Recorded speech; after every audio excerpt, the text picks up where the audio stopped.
A SWAT officer just slapped a royal guard in the face right in front of Buckingham Palace. The tourists gasped, cameras kept rolling, and what happened next will change how you think about real strength forever. This wasn't some heated argument or misunderstanding. This was a cold, calculated attack on tradition itself. The guard didn't flinch, didn't speak, didn't even blink. But within 10 seconds, something extraordinary happened that proved why you should never mess with the Queen's Guard. The aftermath will leave you speechless. If you're as shocked as we were, hit that like button, make sure to subscribe for more jaw-dropping stories like this, and drop a comment. Where in the world are you watching from? The frost hung thick on the cobblestones of St. James's Palace that December morning as Lance Corporal Elijah Ward took his position outside the historic gates. His breath formed small clouds in the bitter air, but his face remained a mask of perfect composure. The red wool of his tunic stood out against the gray London sky, every brass button polished to mirror brightness. His bearskin hat added 8 inches to his already impressive frame, making him appear more monument than man. Ward's eyes, though forward-facing and unblinking to the casual observer, constantly swept the perimeter with the trained awareness of someone who had spent 3 tours scanning Afghan villages for threats. At 27, he carried himself with the quiet confidence of a decorated veteran who had earned his place among the Queen's Guard through more than just ceremony. The purple and green ribbon of his Afghanistan campaign medal sat perfectly aligned on his chest, a small reminder of the warrior beneath the ceremonial uniform. Tourists began gathering as the morning sun broke through the winter clouds, their cameras clicking steadily as they marveled at Ward's absolute stillness. A young mother lifted her daughter to get a better view, whispering about how the guards never moved no matter what happened around them. An elderly American couple debated whether the guard was even real, their voices carrying the wonder that drew millions to witness this living piece of British tradition. The crowd's respectful murmur filled the air as more visitors arrived, forming a semicircle around Ward's position. They spoke in hushed tones about the guard's legendary discipline, sharing stories they had heard about guards standing through thunderstorms, fainting tourists, and even terrorist alerts without breaking their stance. Children stared in amazement at this man who seemed frozen in time, their parents explaining the centuries of tradition he represented. Into this peaceful scene walked Constable Darren Lomax, his SWAT uniform marking him as distinctly different from the reverential crowd. His stride carried the impatience of someone dealing with London's endless logistical problems. A delivery van had blocked a crucial intersection, and Lomax had spent the last hour directing frustrated drivers around the obstruction. Lomax's jaw was set tight as he surveyed the scene, his eyes narrowing at the crowd treating Ward like a tourist attraction. The constable had started his shift 3 hours earlier with back-to-back domestic disturbance calls, followed by a shoplifting incident where the suspect had run him through 4 blocks of crowded streets. His patience was already thread-thin when he arrived at the palace, expecting to handle routine crowd control. The contrast between the 2 men couldn't have been more striking. Ward stood motionless as stone, his breathing so controlled it was barely visible, every muscle held in perfect military bearing. His presence commanded respect through discipline earned in combat zones where movement meant survival and stillness meant death. Lomax paced restlessly behind the barrier, his energy coiled and agitated, his authority expressed through constant motion and verbal commands. Tourists continued photographing Ward, their flashes reflecting off his polished boots and brass fittings. A teenage girl tried to get him to smile, waving enthusiastically while her friends giggled behind their phones. An older gentleman explained to his grandson how these guards protected the royal family, their training so intense that nothing could break their concentration. Lomax watched this display with growing irritation, his mood darkening as he observed what he saw as people treating a grown man like a statue. The delivery van situation had left him feeling powerless against London's traffic chaos, and now he witnessed hundreds of people showing more respect to this silent guard than most civilians showed to working police officers. Ward's eyes remained fixed, straight ahead, but his peripheral vision caught every movement in the crowd. His training had taught him to assess threats while maintaining his ceremonial duties, a skill that required years of practice to master. The controlled breathing techniques learned in combat helped him maintain perfect posture despite the winter cold seeping through his wool uniform. The morning crowd swelled as tour buses arrived, disgorging more visitors, eager to witness the famous changing of the guard ceremony still hours away. Their excitement filled the air as they shared cameras and compared photos, each trying to capture the perfect shot of this living symbol of British military tradition. Lomax's radio squawked again, with another traffic incident requiring his attention, but his eyes remained fixed on Ward with something that looked like resentment. The guard's unwavering discipline seemed to mock the constable's own struggles with authority, creating a tension that began building like storm clouds on a clear day. The ordinary world of ceremonial duty was about to collide with modern policing frustrations, and neither man knew how drastically their lives were about to change. The breaking point came when Lomax's radio crackled with yet another traffic complaint, his sergeant's voice cutting through the morning air with barely concealed irritation. The constable's face darkened as he absorbed the message, his jaw working silently while tourists continued their cheerful photography around Ward's motionless figure. Something shifted in Lomax's demeanor as he clipped the radio back to his belt, his eyes fixing on the guard with a new intensity that had nothing to do with crowd control. Lomax stepped closer to the rope barrier separating the ceremonial space from the public walkway, his boots scraping against the frost-covered stones. The tourists nearest to him sensed the change in atmosphere, their conversations dropping to whispers as they watched this uniformed officer approach the traditionally sacred boundary. Built like a nightclub bouncer who'd eaten too many donuts, Lomax carried himself with the aggressive confidence of someone accustomed to immediate compliance from civilians.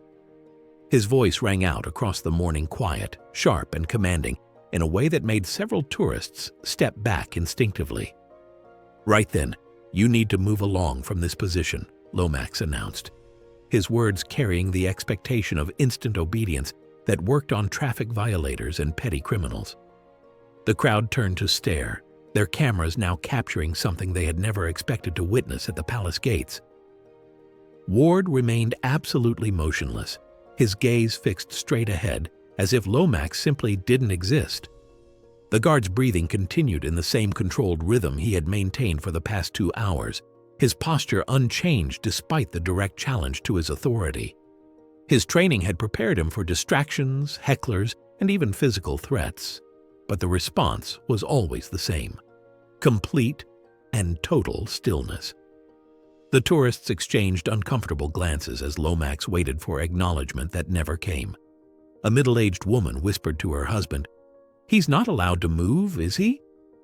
Her companion nodded knowingly, replying, "That's the whole point. They're like statues, famous for it." Their conversation carried clearly in the crisp air, and Lomax's face flushed red as civilians corrected his fundamental misunderstanding of the situation. Lomax's frustration transformed into something more dangerous as he realized his standard intimidation tactics meant nothing to a man trained to ignore Taliban fighters shooting at him from Afghan mountainsides. The constable's voice grew louder, more insistent, as he repeated his demand for Ward to move. When silence remained his only answer, Lomax took a step that violated centuries of protocol. He ducked under the rope barrier and entered the ceremonial space. The crowd's murmur turned to audible concern as they watched this unprecedented breach of royal protocol. Phones that had been casually recording tourist photos now focused intently on what was clearly becoming a serious incident. A teenage girl held her device steady, capturing every word as Lomax positioned himself directly in front of Ward's immobile form.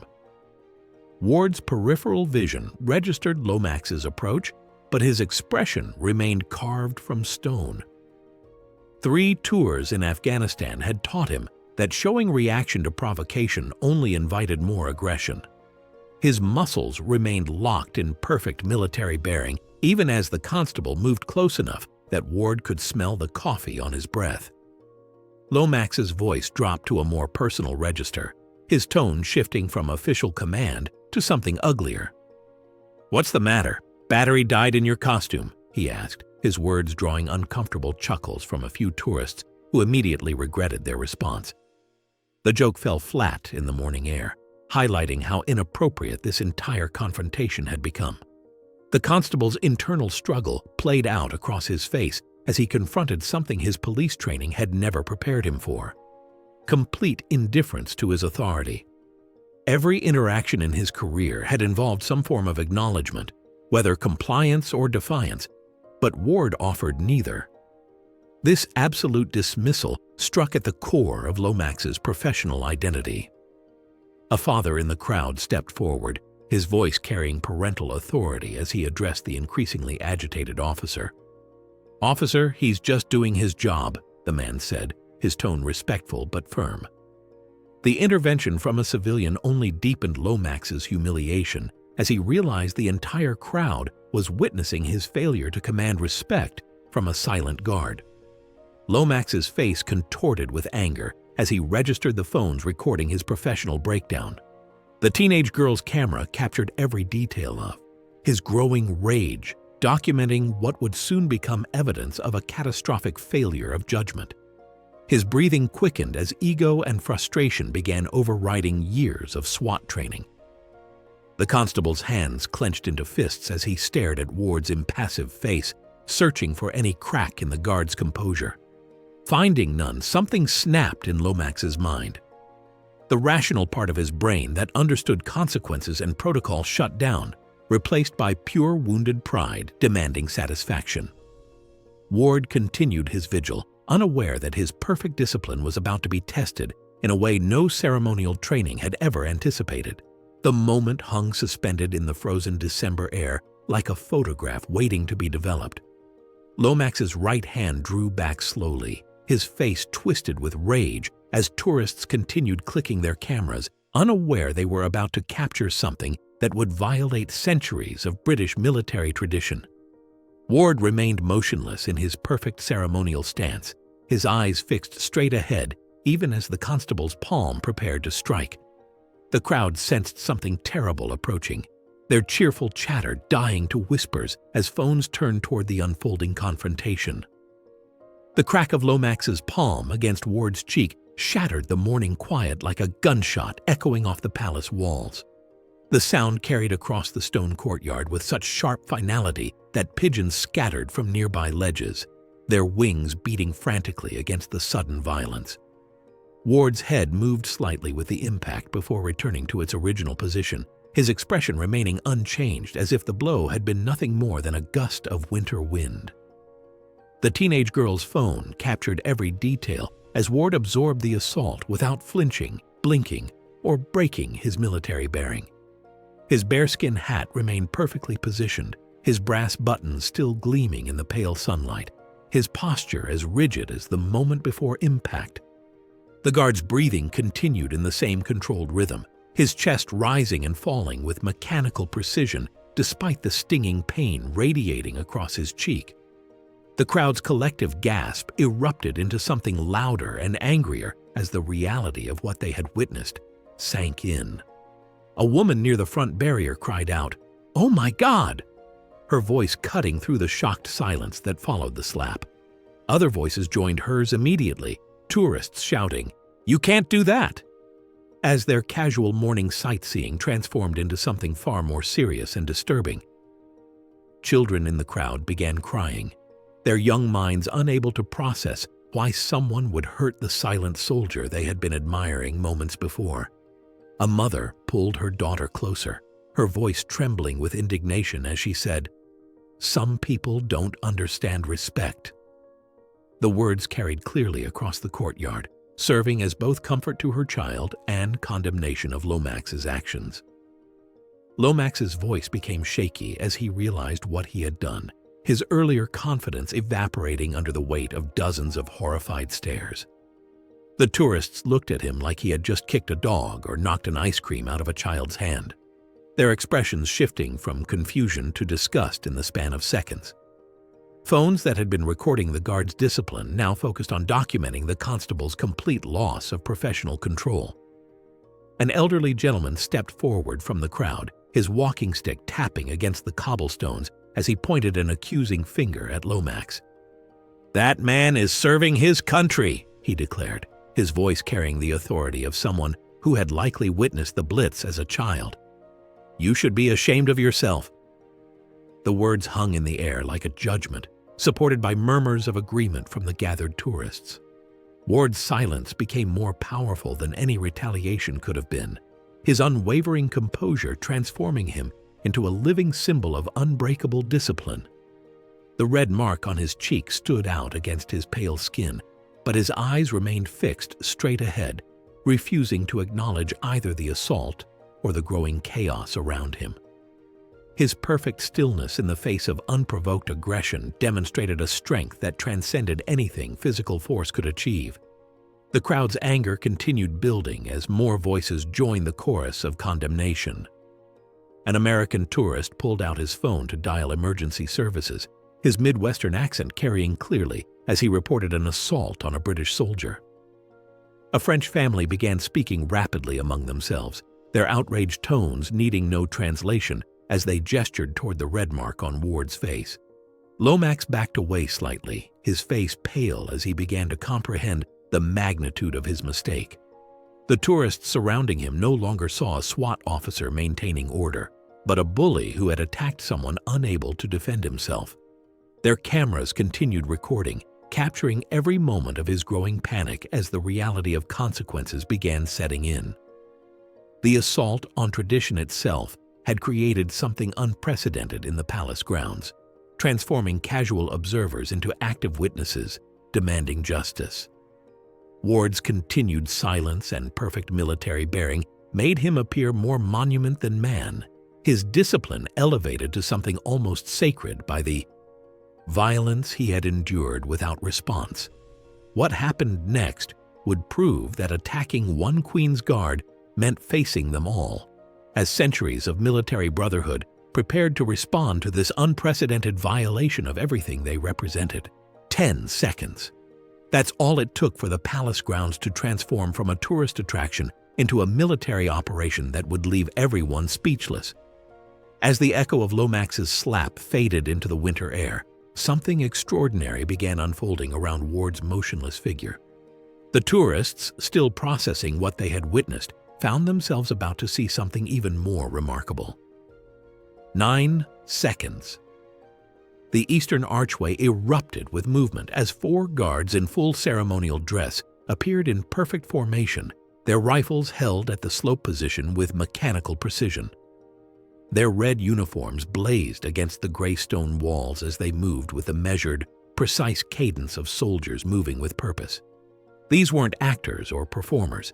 These were combat veterans whose synchronized steps had been honed through countless hours of drill and real battlefield experience. 8 seconds. From the stable entrance came the thundering of hooves on cobblestones as mounted cavalry materialized, their horses snorting clouds of steam in the cold air. The riders sat perfectly straight in their saddles, their sabers glinting in the pale sunlight as they approached the scene with controlled urgency. The horses, trained military mounts, moved with disciplined purpose despite the tension crackling through the air around them. 7 seconds. The south gate opened to reveal Royal Military Police emerging with quiet efficiency, their green armbands marking them as the enforcement arm of military law. Unlike the ceremonial guards, these men wore combat fatigues and carried modern equipment, their faces set with the serious expressions of professionals responding to a genuine incident. Their presence immediately elevated the situation from tourist spectacle to military crisis, requiring immediate intervention. 6 seconds. The crowd watched in amazement as this coordinated response unfolded before their cameras, understanding they were witnessing something rarely displayed to the public. Children stopped crying as parents lifted them higher to see over the growing wall of red uniforms. Tourists who had come expecting a simple photo opportunity found themselves documenting a masterclass in military precision and institutional response. 5 seconds. Each guard took his position with timing so perfect it seemed choreographed, creating an impenetrable semicircle around Ward and the increasingly panicked Lomax. Their faces remained expressionless, but their presence spoke volumes about the collective strength of an institution under attack. The formation served multiple purposes, protecting their fellow guard, containing the threat, and demonstrating that an assault on one meant facing them all. For seconds, Lomax's face went white as he realized he was no longer confronting a single silent guard, but an entire military brotherhood. His eyes darted frantically between the ceremonial guards, the mounted cavalry, and the approaching Royal Military Police. The confident constable who had struck Ward moments earlier now looked like a child who had wandered into a restricted area and found himself surrounded by adults demanding explanations. 3 seconds. The transformation was complete as what had been a casual tourist gathering became a serious military incident.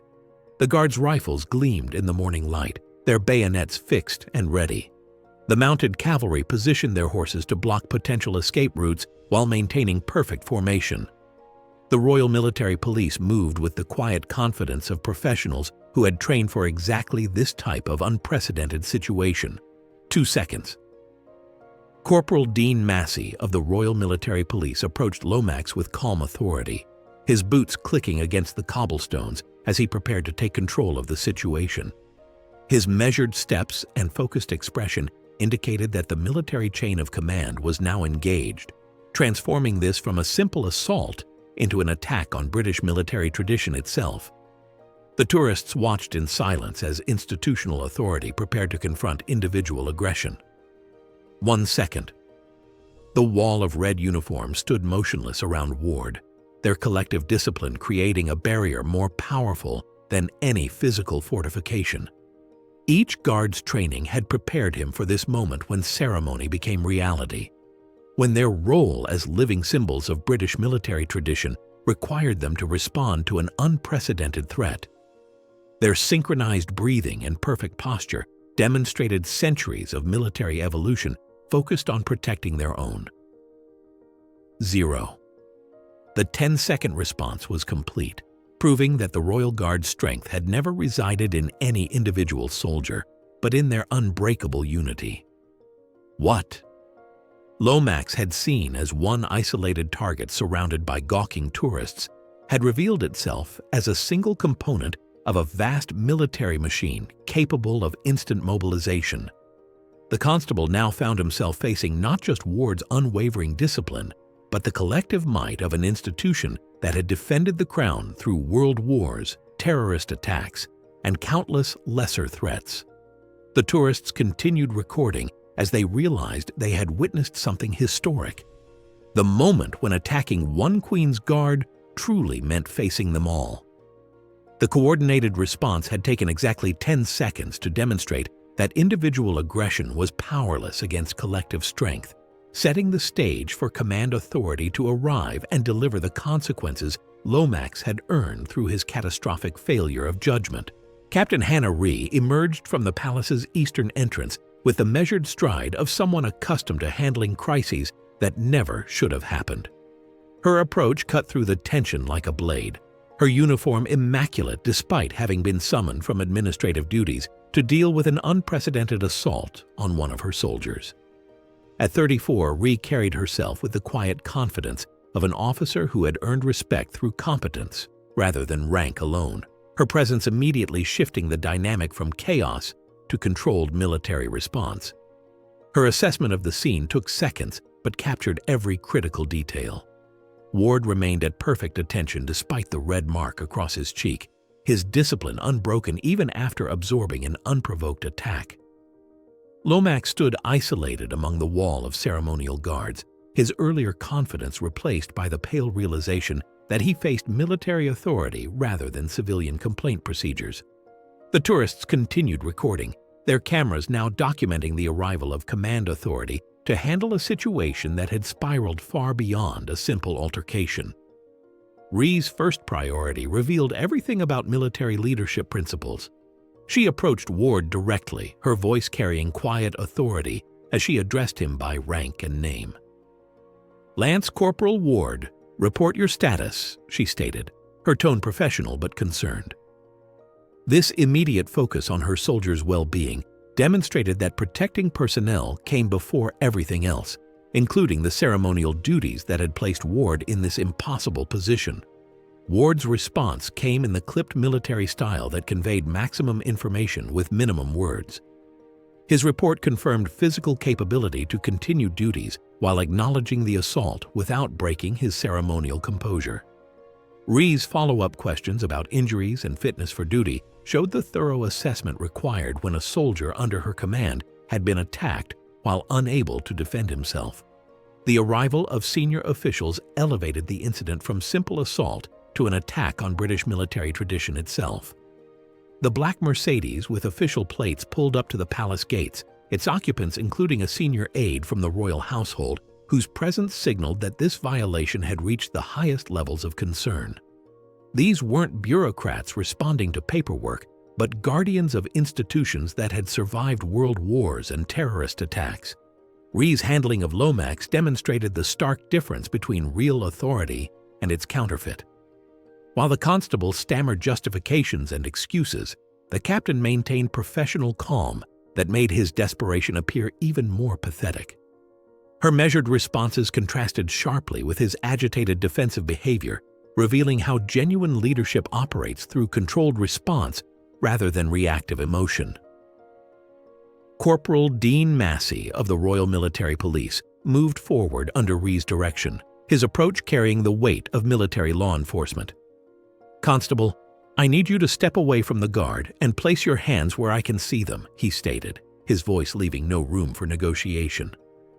This decisive action transformed the situation from confrontation to arrest procedure, showing how proper authority handles violations through established protocol. The systematic documentation began immediately as military personnel recorded every detail with precision that would make civilian investigators envious. Witness statements from tourists, photographic evidence of Ward's injury, and a complete timeline of events built an unshakable case against Lomax. Each recorded fact added weight to the consequences awaiting someone who had forgotten that authority meant responsibility rather than license for abuse. Ree's intervention balanced multiple competing priorities with skill that comes from years of command experience. She protected her soldier while maintaining ceremonial dignity, ensured proper legal procedures while preserving military tradition, and demonstrated institutional strength without descending to the aggressor's level. Her approach proved that true power operates through channels designed to deliver justice rather than personal satisfaction. The captain's calm professionalism made Lomax's earlier aggression appear even more inappropriate by comparison. Where he had demanded immediate compliance through intimidation, she achieved actual results through proper procedure. Where he had lost control when challenged, she maintained perfect composure while facing a situation no officer training had anticipated. The contrast revealed why one wore the uniform of leadership while the other faced consequences for abusing his position. The growing crowd of officials surrounding the scene sent a clear message about institutional priorities. Military police secured evidence, royal household representatives assessed damage to ceremonial protocol, and senior officers ensured that proper channels would handle this unprecedented violation. Each participant understood their role in protecting something larger than any individual. Ree's handling of the crisis demonstrated that genuine authority protects rather than attacks, serving justice through systems designed to ensure accountability. Her measured response honored both her soldier and the traditions he represented, while ensuring that someone who had crossed every line of professional conduct would face appropriate consequences. The stage was now set for a reckoning that would prove why some mistakes carry prices too steep for any career to survive. The handcuffs clicked shut around Lomax's wrists with a sound that seemed to echo through his entire future. Royal Military Police Corporal Dean Massey read him his rights in the crisp morning air, while Ward remained at his post, the red mark on his cheek serving as evidence of what happens when authority becomes abuse. The tourists who had come for holiday photos now found themselves witnesses to a career ending in disgrace, their cameras capturing every moment of Lomax's transformation from confident SWAT officer to criminal defendant. The disciplinary machinery began turning within hours of the incident, stripping away Lomax's authority piece by piece with mechanical precision. His warrant card was confiscated immediately, followed by his radio, pepper spray, and handcuffs, each item representing a fragment of power he would never wield again. SWAT launched an internal investigation that would scrutinize every aspect of his service record, searching for patterns that might explain how a sworn officer could assault a soldier unable to defend himself. Criminal charges mounted against Lomax like storm clouds gathering over his destroyed career. The Crown Prosecution Service filed assault charges based on multiple video recordings and dozens of witness statements from horrified tourists.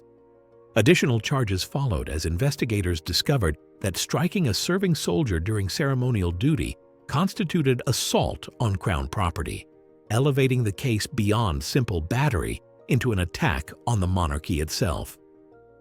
His fellow officers began distancing themselves from his actions with the swift efficiency of professionals protecting their own reputations. The SWAT canteen fell silent when Lomax entered, conversation stopping mid-sentence as colleagues turned away from someone who had violated every principle of professional conduct. Veteran officers who had worked alongside him for years suddenly couldn't remember his name when journalists called asking for character references. The media storm transformed the incident into a national symbol of authority gone wrong, with newspapers running side-by-side photographs of Ward's composed discipline and Lomax's moment of violent rage.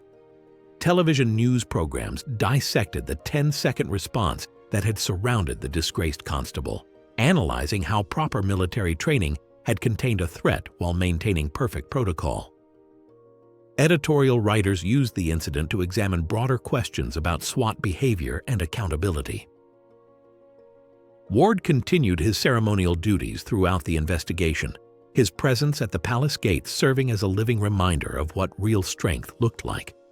While Lomax sat in interview rooms answering questions about his state of mind during the assault, Ward stood motionless through rain, snow, and curious crowds, his discipline unshaken by the attack he had endured.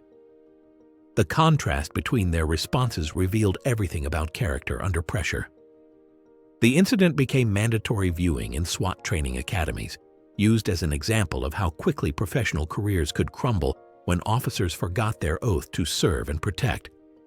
Instructors played the footage showing Lomax's escalating aggression, pausing at key moments to explain how de-escalation techniques might have prevented the catastrophe. The case study sections focused on the constable's fatal decision to cross the rope barrier, marking the precise moment when frustration became criminal behavior. Legal experts appeared on television explaining how the justice system responds when someone attacks not just a person, but an institution representing centuries of British military tradition. The assault on Ward carried symbolic weight beyond the physical harm, striking at the heart of ceremonial duties that connected modern Britain to its historical foundations. Courts treated such violations seriously, understanding that attacking symbols of national identity threatened social cohesion itself. Lomax's sentencing hearing drew protesters demanding accountability for SWAT misconduct, their signs reading "Respect our soldiers" and "No badge means no free pass." The judge's remarks emphasized that authority came with responsibility, not license to abuse those unable to respond. The 6-month prison sentence reflected both the physical assault and the broader violation of trust between law enforcement and the public they served. The psychological evaluation ordered by the court revealed a man whose sense of authority had become so twisted that silence felt like defiance requiring violent response. Lomax struggled to explain his actions even to himself, describing the guard's stillness as somehow insulting to his SWAT uniform.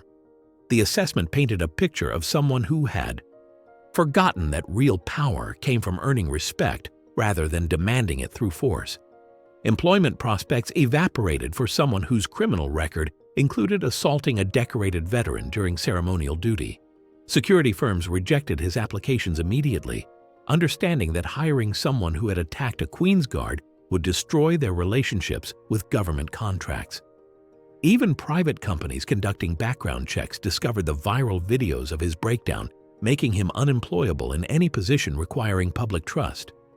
The price of crossing the line proved that some mistakes carry consequences too severe for any career to survive, serving as a permanent reminder that authority without discipline becomes nothing more than sanctioned bullying, waiting for its inevitable reckoning. Ward's absolute stillness in the face of Lomax's assault demonstrated strength that no amount of aggression could match, revealing the profound difference between reactive violence and disciplined power. His body absorbed the blow without flinching, his posture remaining perfectly aligned as if the slap had been nothing more than a gentle breeze.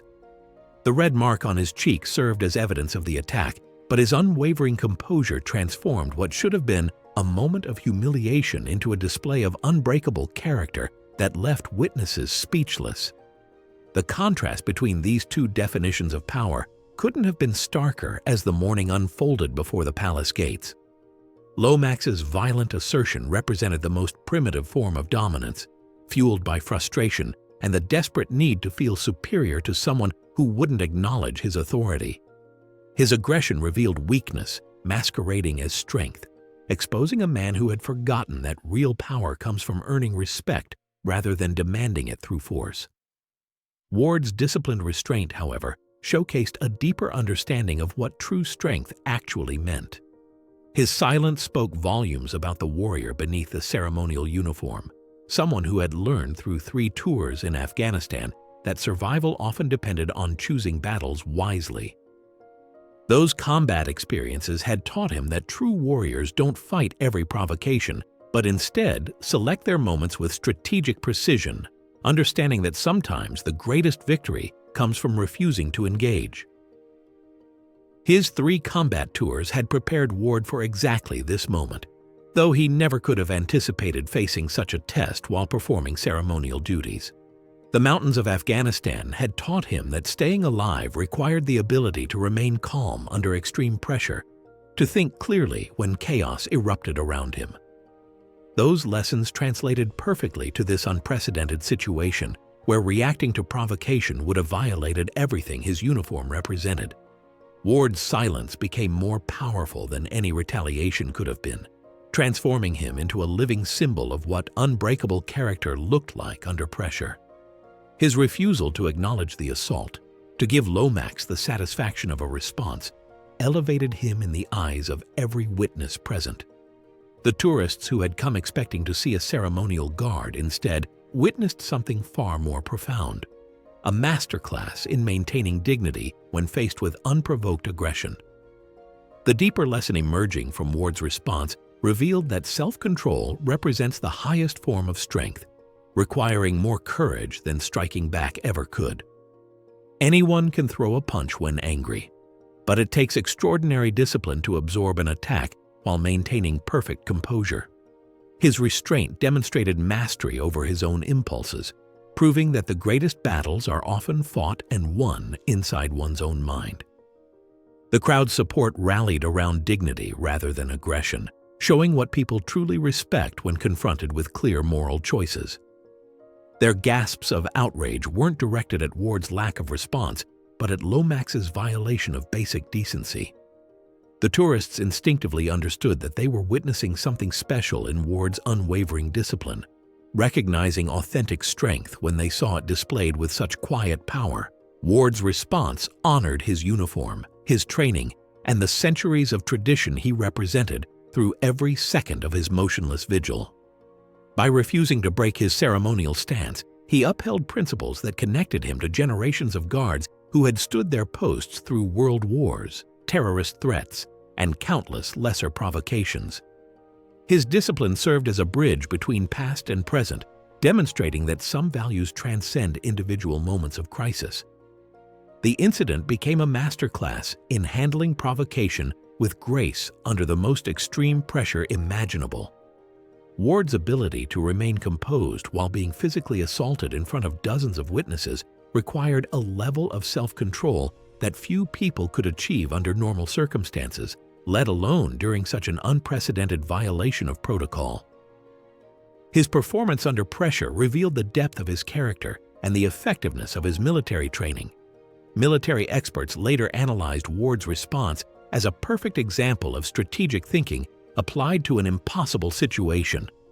His decision to maintain his post rather than pursue justice through retaliation protected both his personal honor and the institution he served.